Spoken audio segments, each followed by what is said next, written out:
Davao, Puerto Princesa City. Kasalukuyang ginaganap dito sa PGP Convention Center ang Division Press Conference na may temang Empowering Campus Journalists, Ensuring Ethical AI Use in Digital Age.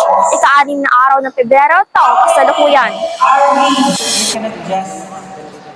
Ayon kay Crisanto Avila, Chief Editor ng Education Link, ang mga tao ang may kontrol sa AI. Ang mga tao rin nagdidikta kung paano at kailan ito gagamitin.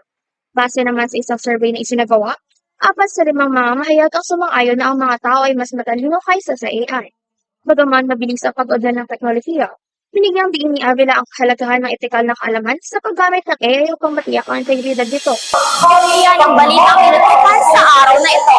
Bobby Salazar para sa Balitang